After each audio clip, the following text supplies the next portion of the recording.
What's that? You probably want my test. Anytime. If I can find it. That's a problem.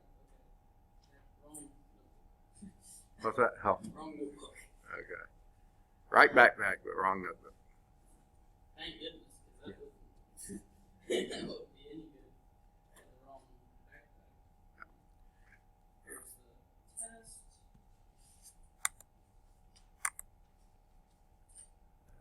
Okay.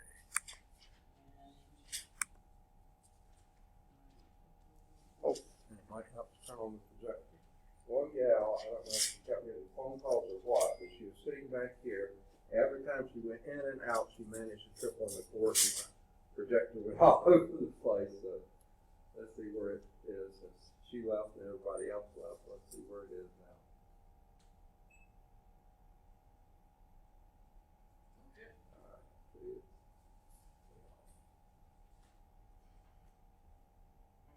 Everyone is answered. Yeah. Want to hear algebra? Yes.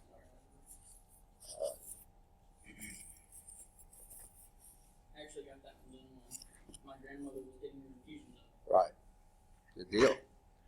I usually take papers to grade and whatever else I can work on, reading emails, whatever. The trouble is sometimes the Wi-Fi works fine and sometimes it's really squirrely. So frustrating. So I always take a Kindle with me in case nothing else works. I can read my Kindle. All right. Say again? Especially 7 hours. Yeah, well, now, after the Benadryl, I'm out. Give me 15, 20 more minutes, and that's all I'm good for. And then after that, I'm sleeping if I can. If I'm having issues with the thing, then I'm laying there in misery. But otherwise, it's not misery, just itchy or uncomfortable. My grandma was like, they told me to let them know if I get itchy. Yeah. All right. Any questions on anything we've done up till now? Okay, we're in Chapter 4, Section 4.1, Preliminary Theory, Linear Equations. We haven't got out of the preliminaries yet, but we're going to get there. Now, what we were doing was talking about linear independence and linear dependence. And I have it marked that we got down to a statement in that last paragraph on the page 121, close to midway down the paragraph. Let me get my pen back to black. Okay. Now,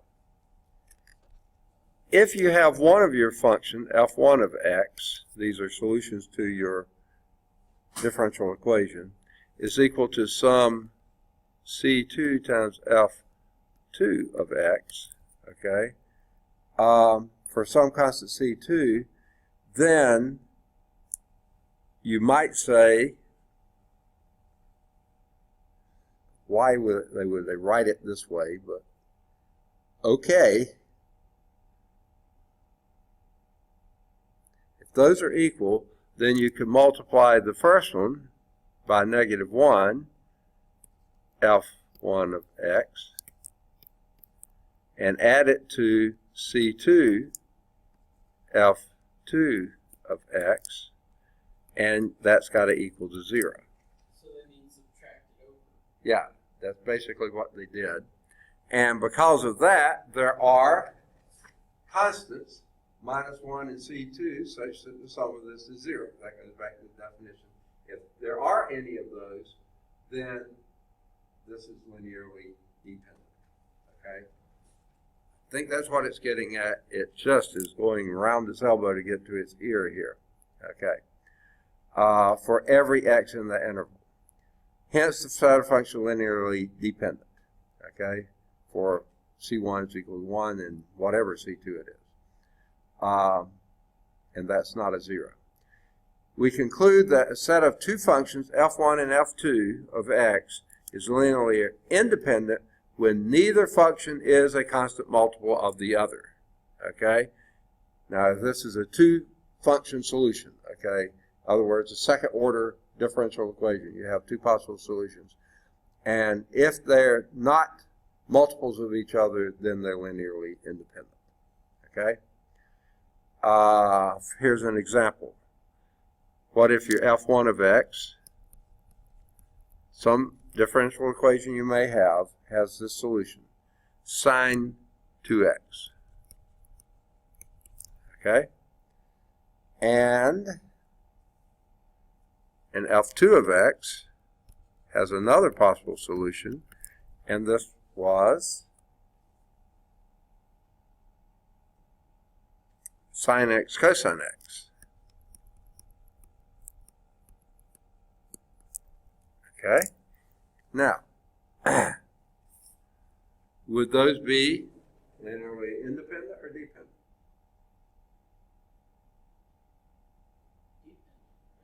Yes. Why? Because one's multiplying something to sine. Okay. Well, actually, this is a 2x, that's an x. Okay. But the more important thing is, this is also, let me make sure I wrote it right. I think I did, yeah. This is also an identity. Do you remember? Sine of alpha plus beta. I don't know if you remember that. Yeah. That's sine alpha cosine beta plus cosine alpha sine beta. Okay? And what if alpha was equal to beta? Then you have that sine of 2 alpha is equal to sine alpha cosine alpha plus cosine alpha sine alpha. That's 2 sine alpha cosine alpha.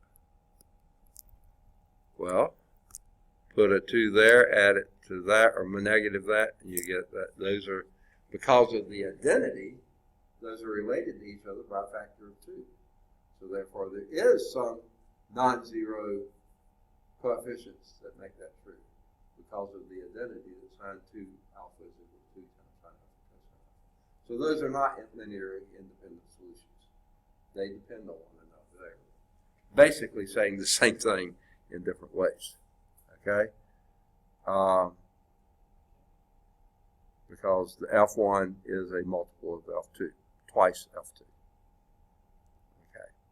On the other hand, if you have lots of hand, if you have F1 of x is equal to x, and F2 of x is equal to absolute value of x. Okay? Now, even though on the one side, those are identical functions, they're not on the other side. This one goes this way, this one goes that way. So no, those are not linearly, not multiples of each other. It's one's just a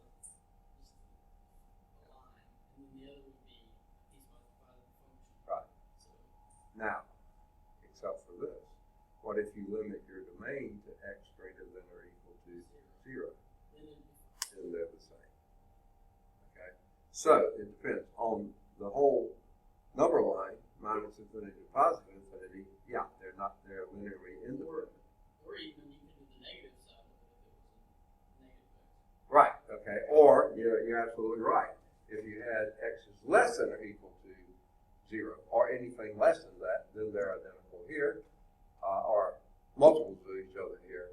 If they're greater than or equal to 0 or any positive number, then they're identical. Okay, so yeah. So, but on the whole domain, minus infinity to positive infinity, those are independent. Dependent if you choose the wrong subset of that. Okay. Okay. It's too early to be thinking about lunch. You didn't have breakfast, did you? I did have breakfast, it just wasn't even. Oh, I see. All right. It follows from the preceding discussions on page 122 that the quotient F2 of x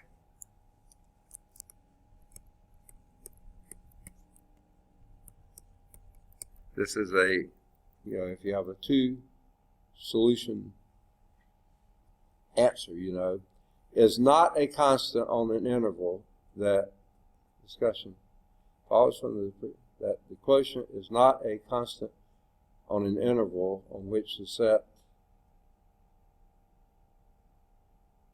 Okay. So it seems like to me it's a poorly worded sentence. It follows from the preceding discussion that the quotient f2 of x divided by f1 of x is not constant. Okay, that's okay. No, it's not a constant on the interval. They're missing an if in there. I think they need an if there. It follows from the preceding discussion that if the quotient f2 divided by f1 is not a constant on the interval on which the set that quotient. No, I guess it's okay. It follows from the preceding discussion that the quotient f2 over f1 is not a constant on the interval on which the set f1, f2 is linearly independent. Yeah, okay, that's all right. This little fact will be used in the next example. So let's clear the screen. f1 of x can't be 0. What's that? I said f1 of x can't be 0. Right. Okay. Set of functions, f1 of... Ooh, I thought I erased it. No, I didn't. Okay, the set of the function f1 of x is equal to cosine squared x. Okay. f2 of x is equal to sine squared of x. All right. Victor's here. Doubled our class size right there. Okay. We're still less than half of our total attendance, our total enrollment. Okay, we're on, you don't have a book yet, do you? Okay. Don't care what page you're on then. Okay. Here we have a set of functions. f1 of x is cosine squared x. f2 of x is sine squared x. f3 of x is secant squared x. Okay. f4 of x tangent squared x. Okay. Is linearly dependent on the interval negative pi halves to pi halves. We state that it is linearly dependent, not independent, on the interval, and it's open interval, negative pi halves to pi halves. Okay? Now, why would you say that's true?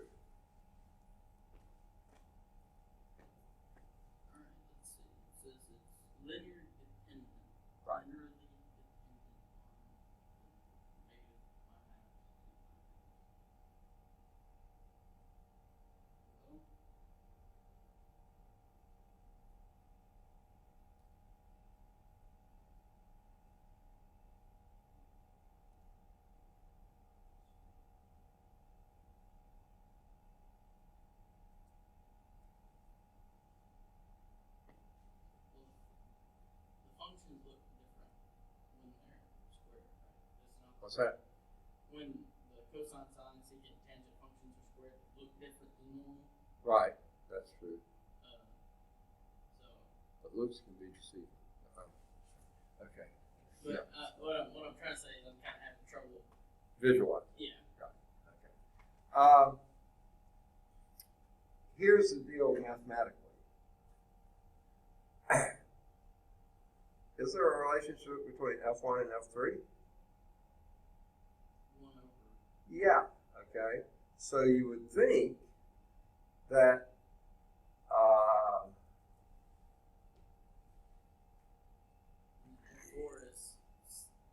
F2 over F1. Exactly. So there's some relationships there that are true, so therefore that tie them together and link them together in such a way that no, they can't be linearly independent because yeah, they are dependent on each other. They can't be linearly independent, so they are linearly dependent. Okay. Now, the thing about it being a constant here,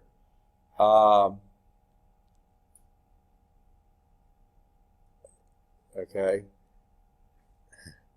what they're saying is absolutely true here. If you do, but this has nothing to do with, oh, no, I'm sorry.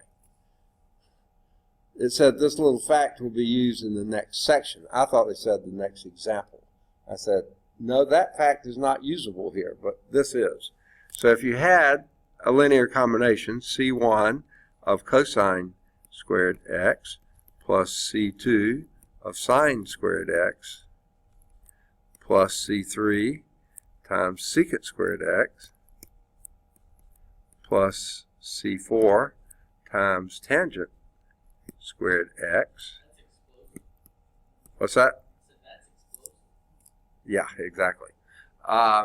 Then, can you come up with combination linear with coefficients not all zero that makes that equal to zero? Okay. Here's the one they suggested. If you had C1 equal 1 and C2 equal 1, what's cosine squared plus sine squared? 1. Okay. Now, the other Pythagorean identity, do you remember it? One that relates secants and tangents? Wasn't it tangent minus 1 equals secant? No, secant minus 1 is equal to tangent. Tangent squared x plus 1 is equal to secant squared x. Okay, so if you subtract a tangent squared from both sides,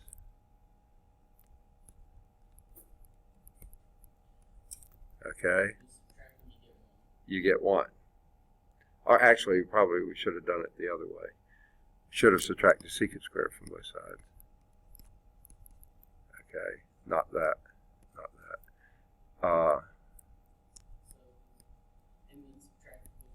And then subtract the 1 over. So then you would have, I'm sorry, let me clean up some of that mess. We don't need that or that. Okay. Then, right, tangent squared minus secant squared is equal to negative 1. So therefore, if you put a minus 1, C3 equal minus 1, C4 equal plus 1, then you have equal to 0 without all the coefficients being 0. Right? Because these two had to be plus 1, those two, with that combination, had to be minus 1. And so, yeah, that has to be 0 without any of the coefficients being 0, without all of them being 0. It's not a trivial. So I was trying to come up with ratios like they were talking about before. I said these don't quite work, but they still, they're related. Look at it at the beginning when you're dealing with trigonometric functions. What's that again? It's a good way to look at the beginning. Right. Because you can see, especially with trig functions, how if they relate to each other. Right. Exactly. All right. So a set of functions f1, f2, up to fn is linearly dependent on an interval if at least one function can be expressed as a linear combination of the remaining functions. So all you need is one that would be a linear combination of the others. Okay? So tangent is. Yeah. So let's take a look at example 6. All right. The set of functions f1 equals square root of x plus 5. I like to do 5 plus the square root of x, just because I don't want that line to get a little too long and you think the plus 5 is under radical. This way, obviously it's not. Always close Yeah, I know. I do that usually too, but you know, just in case I get sloppy. F2, and that's equal, yeah, square root of x plus 5x. I'm going to write that as 5x plus the square root of x. F3,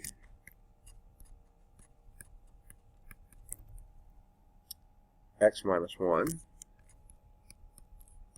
and F4, x squared. That it? Now, they say that set is linearly dependent on the interval 0 to infinity.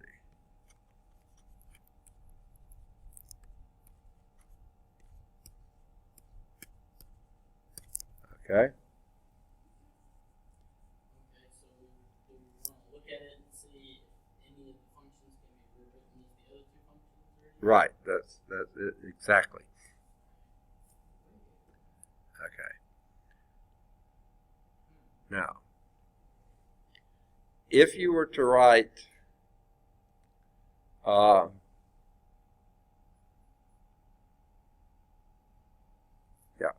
if you were to write F1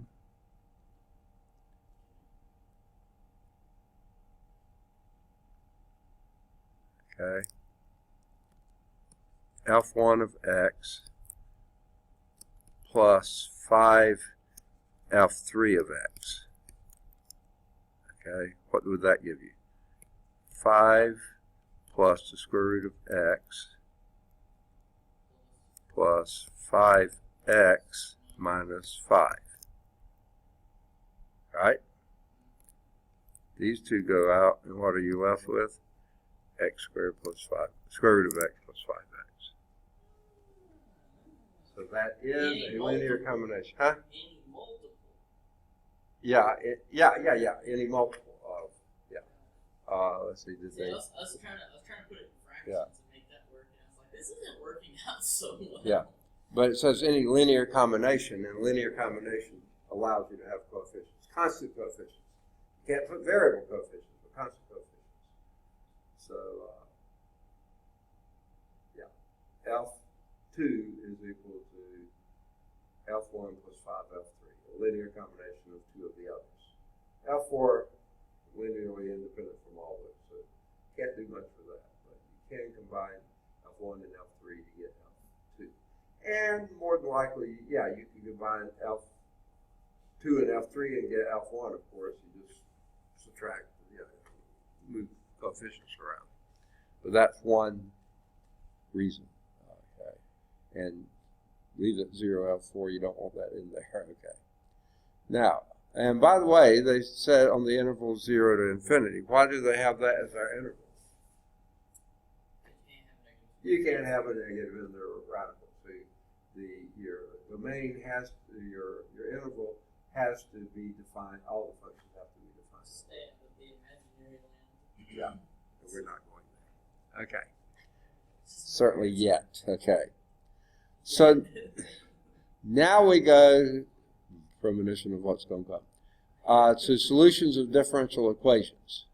And again, this is just sort of, I don't know, almost seems backward to me. We ought to be learning how to solve the things and then say, and then here's how you put them together. But let's do it their way.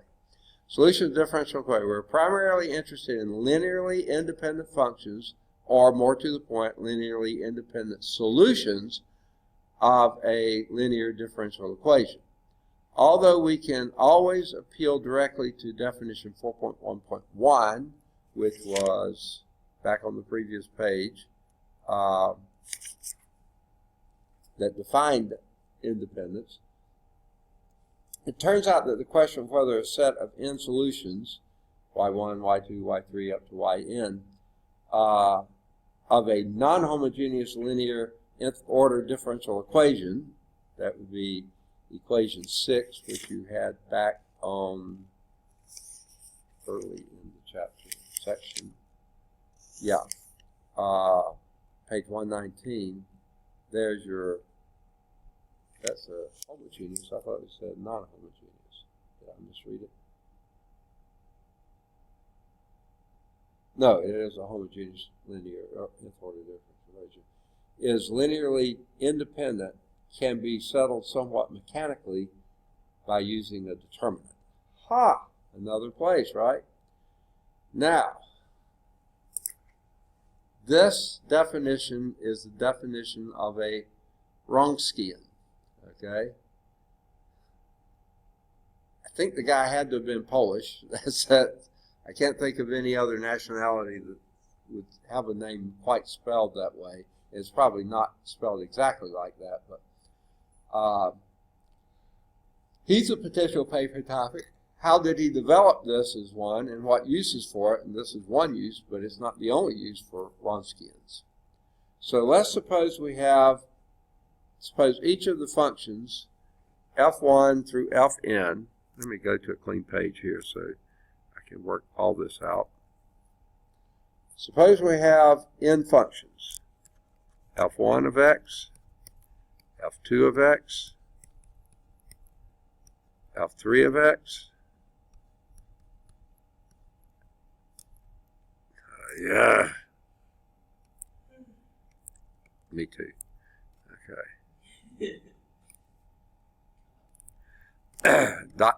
Yuck. There we go. Up to f sub n of x. So you have n functions there. What's that? Yeah, pretty common. Possess at least, suppose that each of these functions, n functions, possesses at least n minus 1 derivatives. Okay? So each one of these has n minus 1 derivatives. Okay? So if there's 7 functions here, each function has to have at least 6 derivatives. Okay? Then the determinant, which is called the Wronskian, is the w of those functions, f1, and they leave off the independent variable, f2, f3, up to fn. The Wronskian of those functions is defined to be the determinant of, and then what you do is put f1, f2, f3, all the way up to f sub n in the first row. You do f prime of 1, f prime of 2, f prime of 3, up to f prime sub n.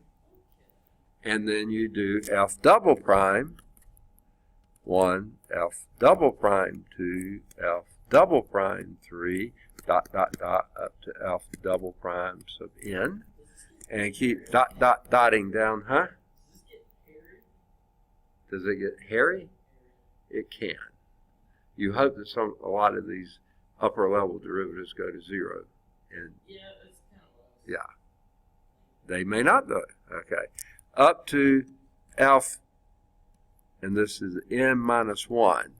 Okay, in parentheses, that means the n minus first derivative of f1, the n minus first derivative of f2, the n minus 1 derivative of f3, all the way to the n minus 1 derivative of f sub n. And you have dots everywhere, dot. Okay. And the primes denote derivatives. That's called the Wronskian of the function. Whoops. I thought my second half of the derivative symbol. Okay, I mean of the determinant symbol. Now, that's the definition. Here's your theorem. The criterion for linearly independent solutions, let y1, y2, y3 up to yn,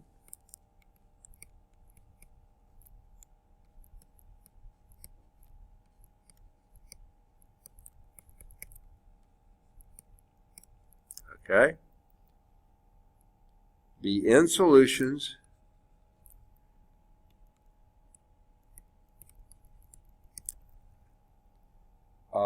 of the differential equation of the nth order differential equation back in equation number 6, which is our homogeneous equation, on some interval I.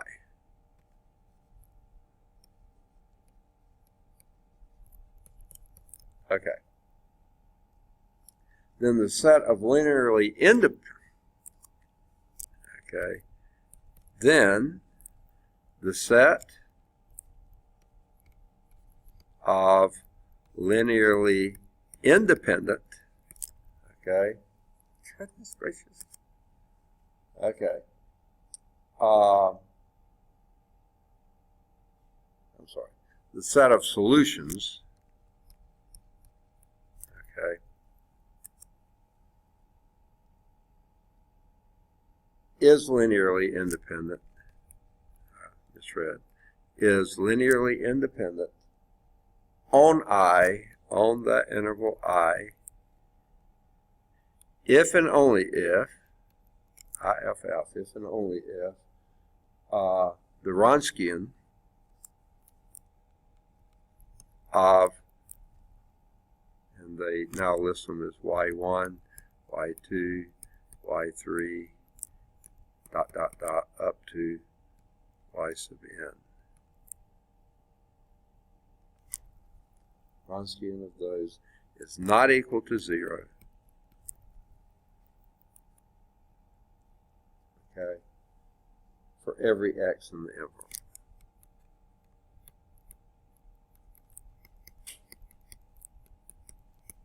Okay. Did you finish? So y'all be ready? So I'm going to mark out the knot then. Okay. Okay. Sorry about that. Now, you haven't had linear algebra yet, right? Okay. Let me tell you a little bit about determinants. Okay? All right, so I should have Cameron tell you about determinants, right? If this is not equal to 0, if that Wronskian, which is that determinant, is not equal to 0, that means those are linearly independent. Okay? That comes from the characteristic of a determinant. Because if you started doing a row reduction, if they're linearly dependent on each other, you're going to come up with a row of zeros. That's all. And then the determinant will be 0. If you don't come out with that, then your determinant will not be 0. So, yeah, those, remember, linear algebra, those lists of like 8 or something equivalent equations or equivalent statements, that was 2 of them. If the determinant is not equal to 0, then you have. I don't know if they've gotten to linear independent yet, but that's where we're heading in that too. So, the determinant cannot be 0. There was something on the test about whether it was dependent or not. Okay. What it was, it was like a yes or no. You had to find the determinant and then tell if it was Right, right. Yeah, so we did cover that. Okay. And it is dependent if it's not 0. Or it is dependent if it is 0. Is 0. If the determinant is 0. Right. Exactly. So, that's your theorem 4.1.3. Now, it follows from that when y1, y2, y3 up to yn are n solutions of your differential equation, linear homogeneous differential equation, on that interval I, the Wronskian W of those functions is either identically 0 or never 0. Okay? One or the other, because the determinant is either 0 or it's not. A set of n linearly independent solutions of a homogeneous linear nth order differential equation is given a special name. Fred? No. Okay.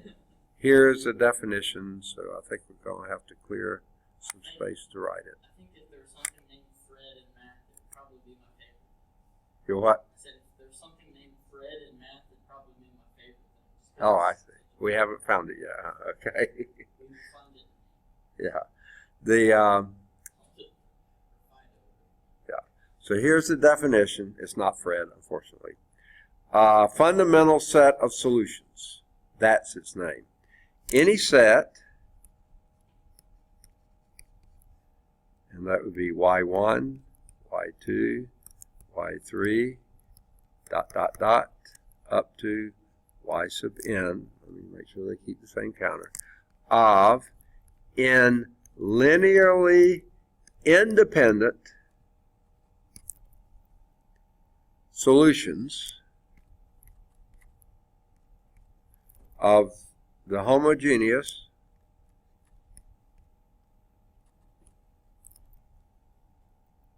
linear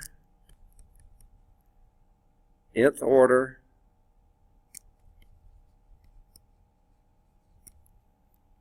differential equation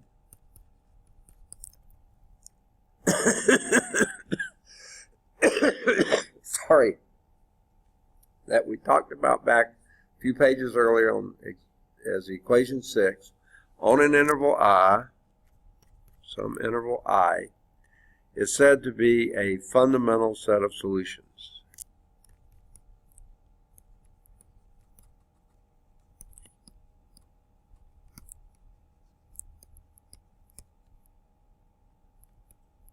Okay, fundamental set of solutions. The basic question whether a fundamental set of solutions exists for a linear equation is answered in this theorem. Okay? Existence of a fundamental set. There exists, the first was the definition, this is the theorem. There exists a fundamental set of solutions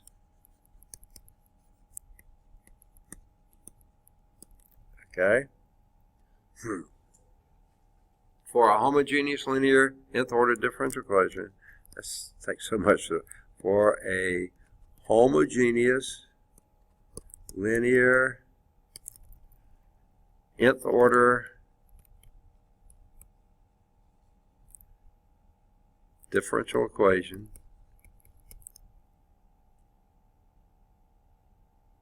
on an interval I. Okay. This says it has to exist. There does exist a fundamental set of solutions for the homogeneous linear nth order differential equation. Okay. This guarantees you have at least one. Analogous to the fact that any vector in 3 dimensions can be expressed as a linear combination of the linearly independent vectors I, j, and k, any solution of an nth order homogeneous linear differential equation on an interval I can be expressed as a linear combination of n linearly independent solutions on I. In other words, n linearly independent solutions y1, y2, y3 up to yn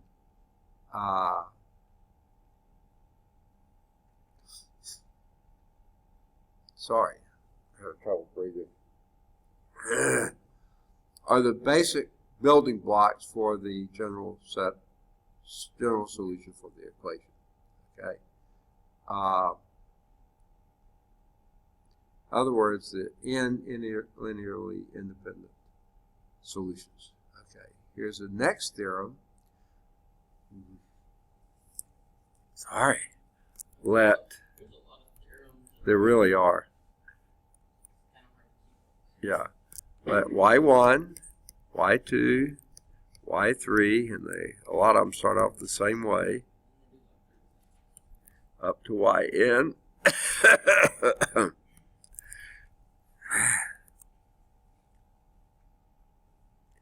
Let that be. Now notice it's a fundamental. We usually don't say the fundamental because there could be other combinations. I mean, think of it this way.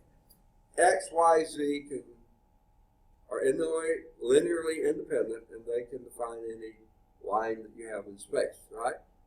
But those aren't the only ones. I could define a X prime, Y prime z prime, or x1 y prime, z prime that goes counter to that, I can identify every point in space by that as well. So it's not that there's only one, but there is one. Okay, that's what the existence is. There's got to be at least one. Okay, generally there will be more than one, but you can't mix them up. Generally, once you get it, those are fixed. Okay. All right. Let that be a fundamental set of solutions I get tired of writing this, homogeneous linear nth order differential equation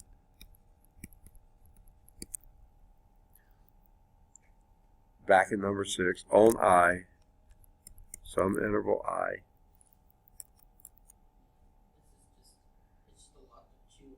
Yeah. Then the general solution.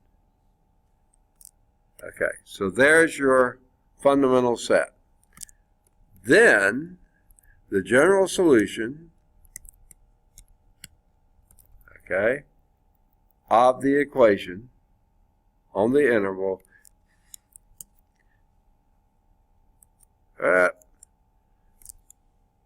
is, goodness gracious, okay,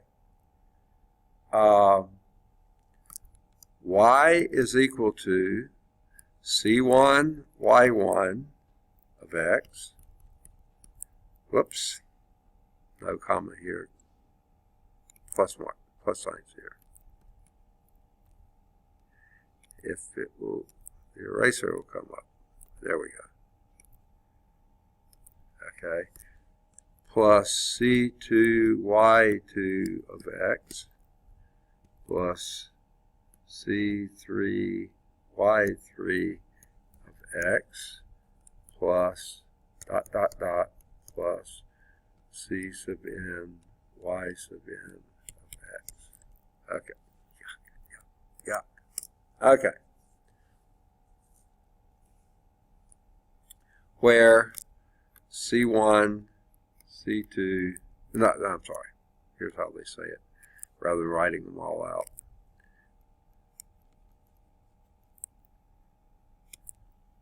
Where CI,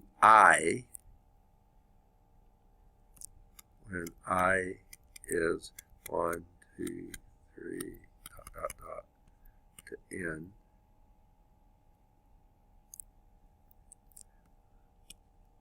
are arbitrary constants.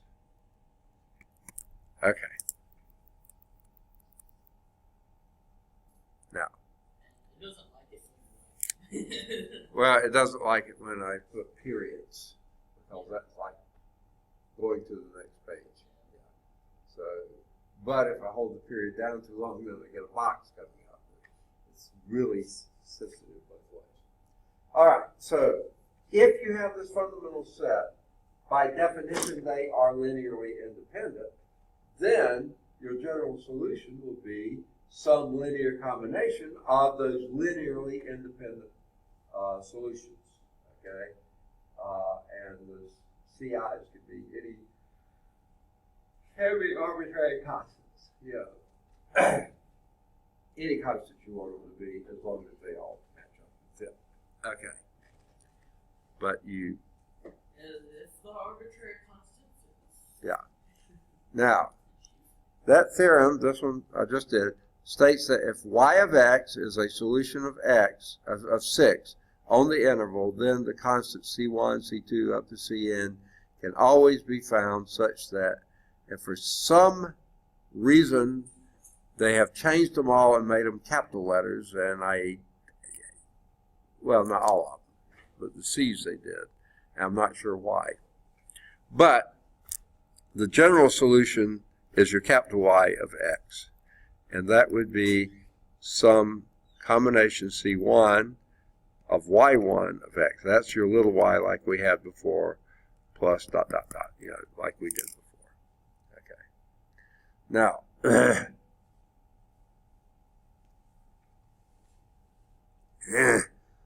goodness, my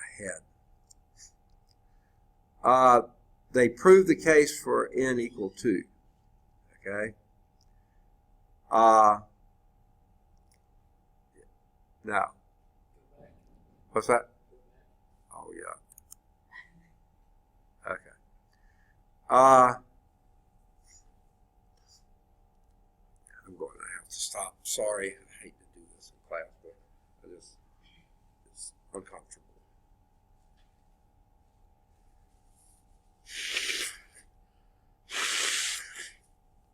I'm not sure it's totally clogged, but at least I can breathe a little bit better out of that.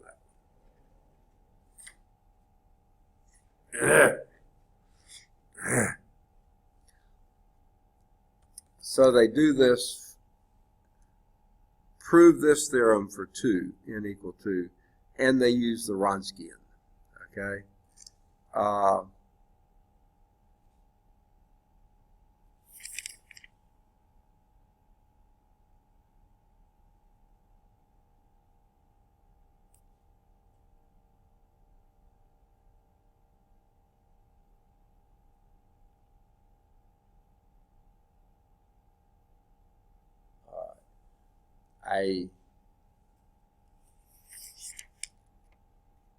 I don't know if you wanted a proof of that.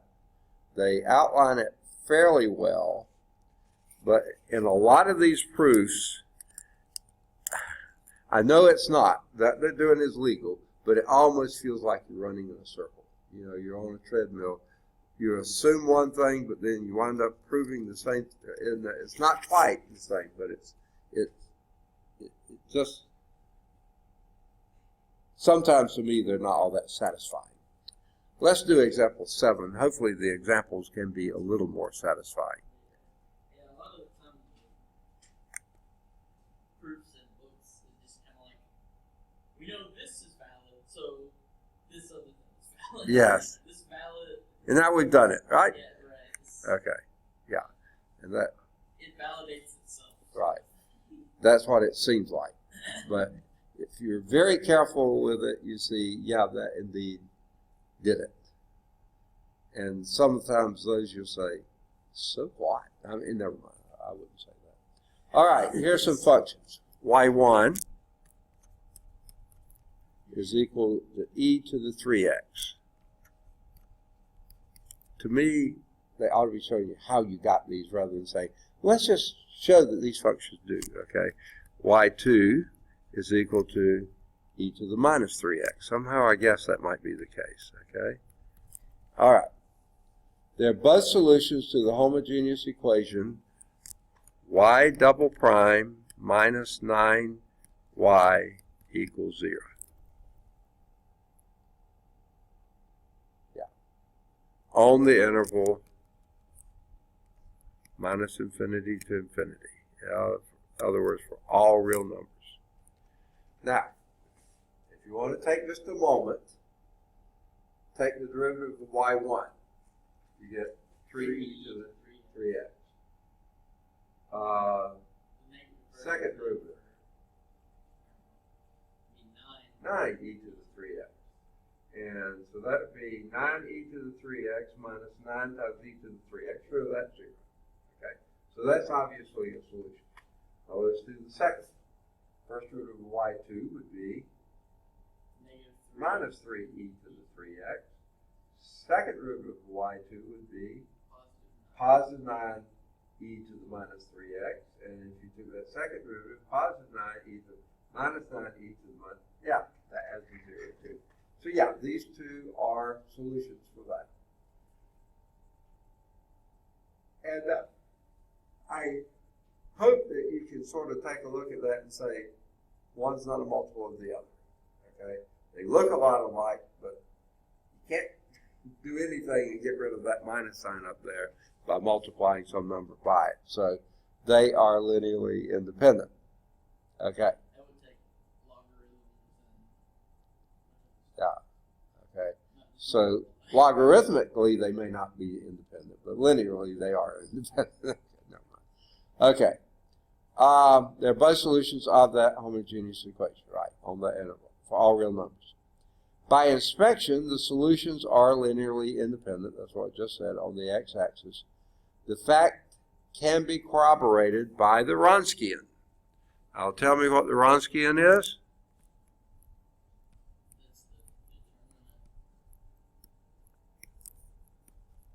Of e to the 3x, e to the negative 3x,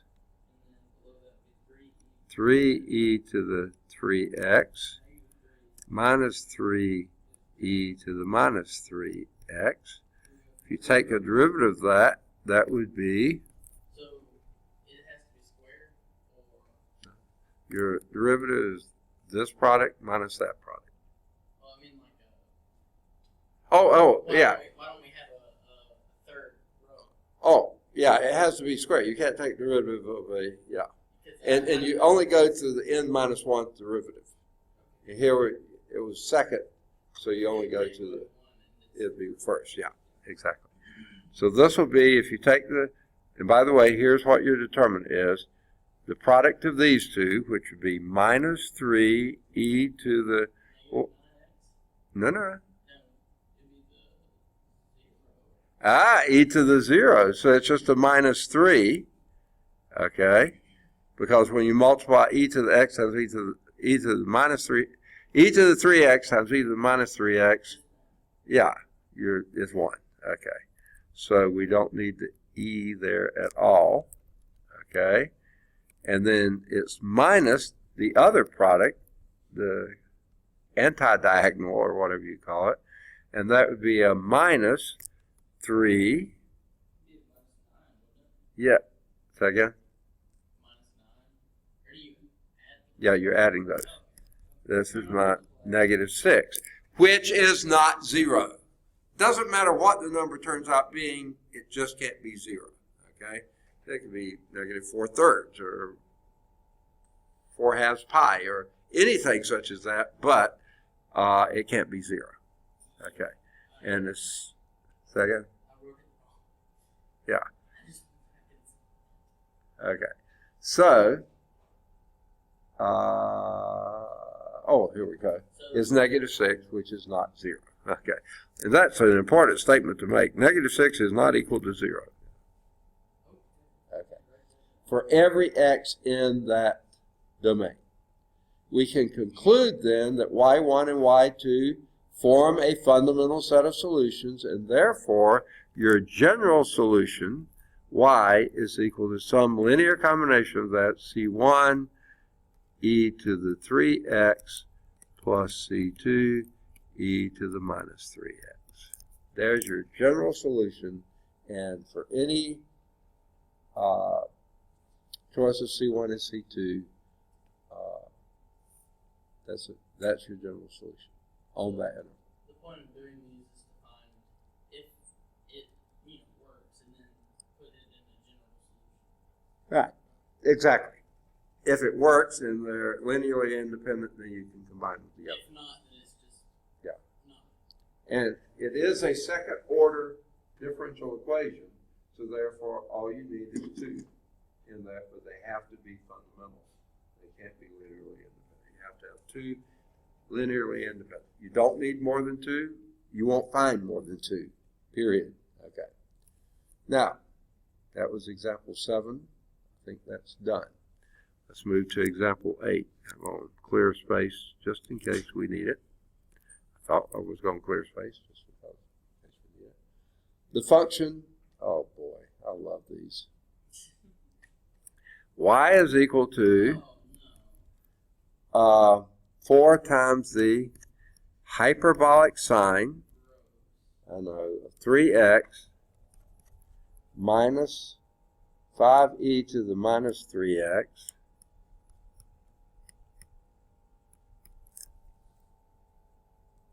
it says, excuse me, That is a solution for the differential equation in example 7. There's another one. Okay. It says verify this. I'd rather not. Okay. We could. Okay. Now,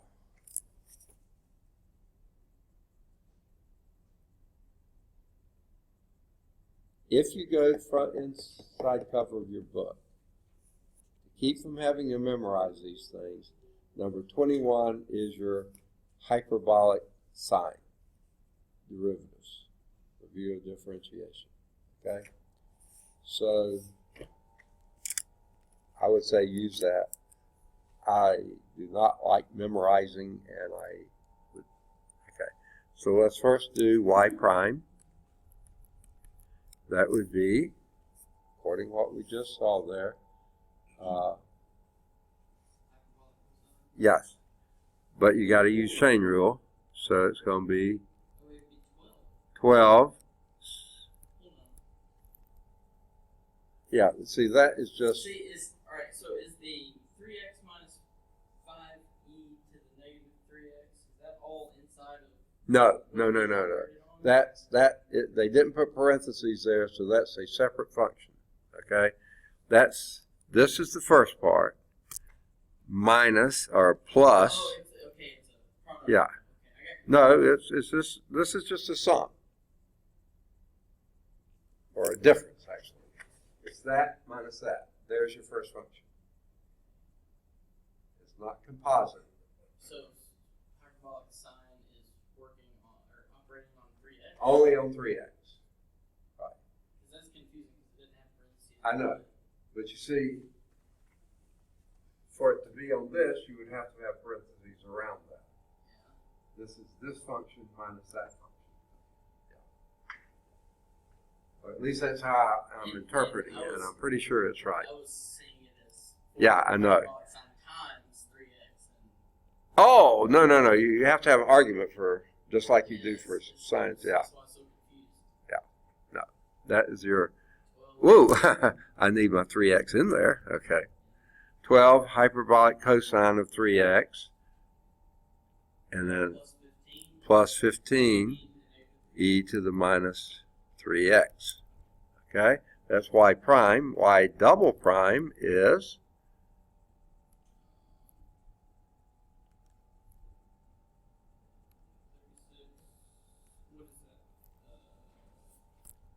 oops, hyperbolic sine, sorry.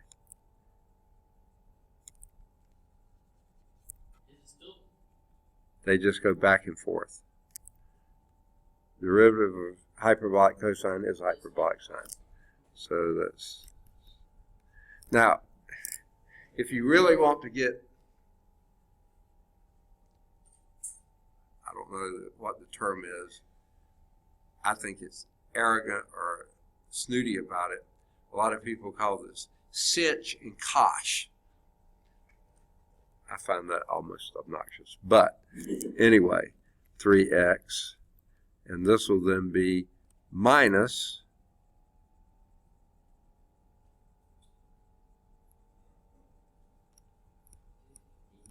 (45) e to the minus 3x. Okay? Now, there's our double prime. Now, our original function was, in example 7, that y double prime minus 9y equals 0. Y double prime minus 9y equals 0. Let's see if that works. This will be 36 sinh 3x, hyperbolic sine of 3x, minus 45 e to the minus 3x, minus 9 times your original, 4 times sinh 3x, minus, wait.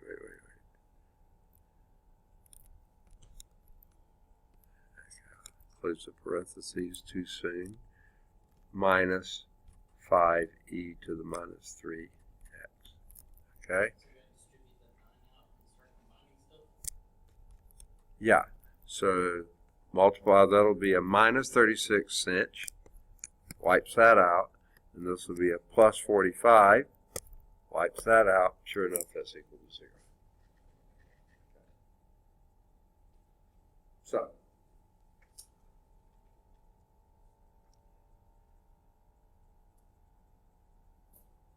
as we said before, just because you got a fundamental set of solutions in 7, that doesn't mean it's the only fundamental. Here's another fundamental set of solutions. Who would want to use this one? I'm not sure. But you could, I mean, if it came out. And it's really not a huge surprise. I really don't need to do this. So messed up back here. I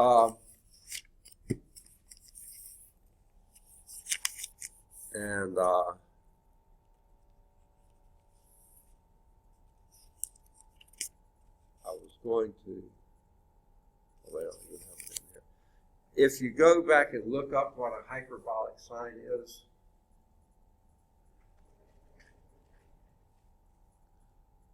it's not worth the time.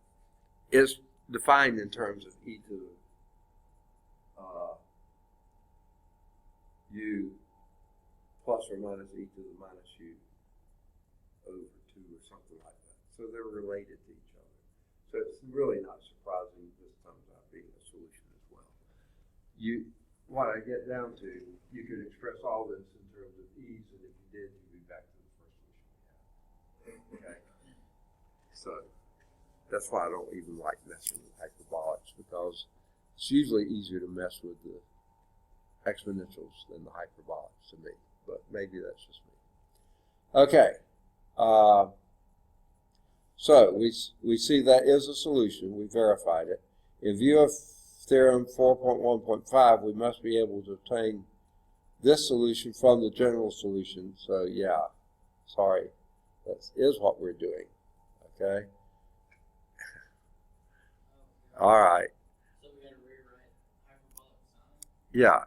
And what that is, y is equal to 4 times the e to the 3x minus e to the minus 3x over 2. I thought that's what it was.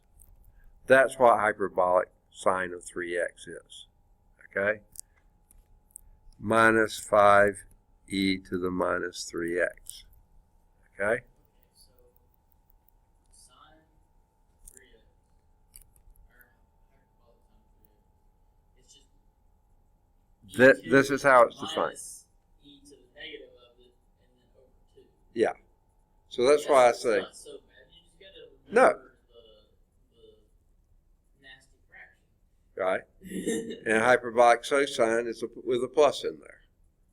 And it's not hard to remember. It's just hard to remember, well, which one gets the plus this time and that time, when I take a derivative, it's not hard. But you see, I'd much rather work with that than work with this, because that's simple. Okay. In fact, let's see what happens. Here, that goes out and you wind up with a 2 there. So this gives you 2e to the 3x minus 2e to the minus 3x minus 5e to the minus 3x.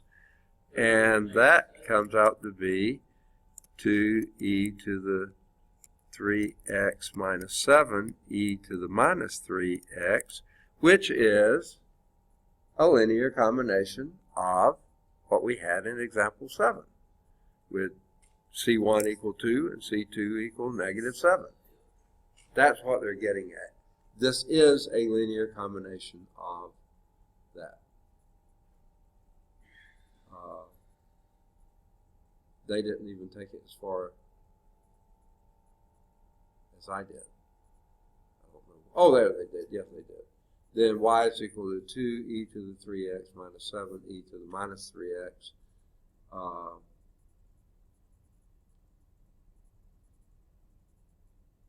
And then they write around in circles. I don't know why they did that, but it's perfectly fine to.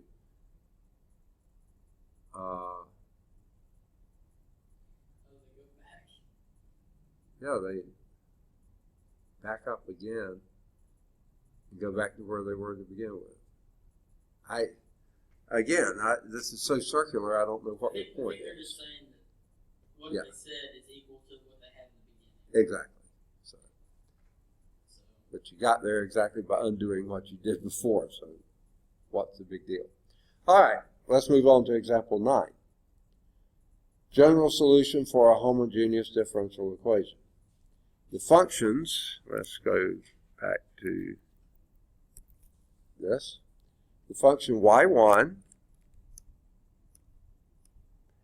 e to the x, y2 e to the 2x,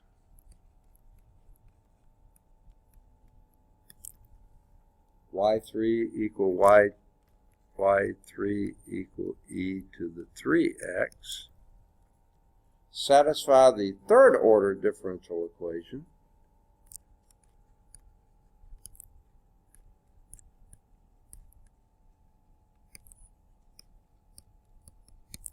Okay. Y triple prime minus 6y double prime plus 11y prime minus 6y equals 0. Straight. Third order homogeneous linear differential equation. Okay? Sorry. All right. Now what they didn't show is they didn't verify it does. They just said it does. Not that hard to do, though, I guess. One works pretty nicely because that would be e to x, e to x, e to x, e to x. So all you have to do is combine your coefficients. 1, you got minus 12 plus 12. That adds to 0. Okay. Y2, that would be minus 6 e to the 2x. This would be plus 22 e to the 2x. Minus 6 plus 22.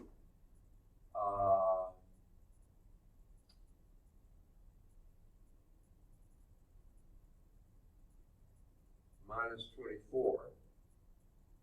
And that would be plus 8. All right. You see what I'm doing? If you do your derivatives of this, the first derivative 2e to the 2x, and the second would be 4e to the 2x, and the third would be 8e to the 2x. So let's have a coefficient of 8. All the things are e to the 2x. This would be minus 6 times 4 would be minus 24. And this would be plus 11 times 2, which would be plus 22, and that would be minus 6.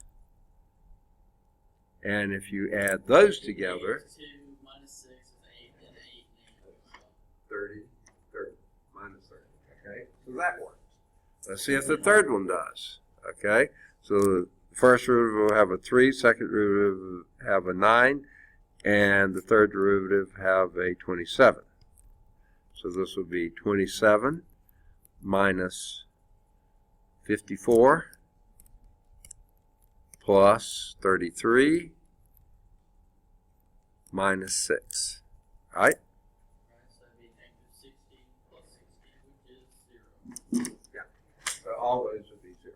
They didn't say verify it, but that was a very quick and very dirty job of satisfying it. Right? So set up the determinant. Okay.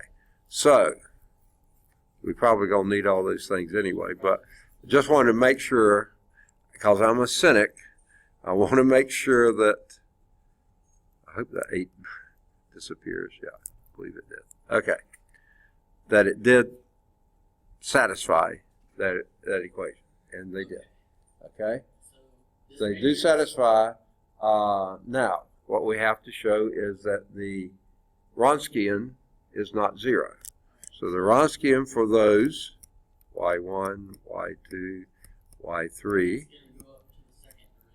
yes, that would be e to the x, e to the 2x, e to the 3x, e to the x, e to the, okay, okay, 2e to the 2x, 4e to the 2x, 3e to the 3x, and 9e to the 3x.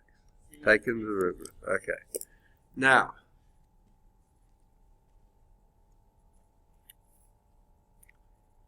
let's do it the weird way. yeah, let's do it now, Victor, have you run into this in physics yet? Because usually you do. If you got a 3 by 3 determinant to take, the best way is to write the first two columns again. E to the x, e to the x, e to the x, e to the 2x, 2e to the 2x, 4e to the 2x. Okay. Did you see how we got these, taking derivatives? Okay. What we did, we wrote these three functions as the first row. Okay, and then take the first derivatives for the second row, second derivative for the third row. And then we use these two columns. Now, what you do here is any down diagonals are positive and up diagonals are negatives.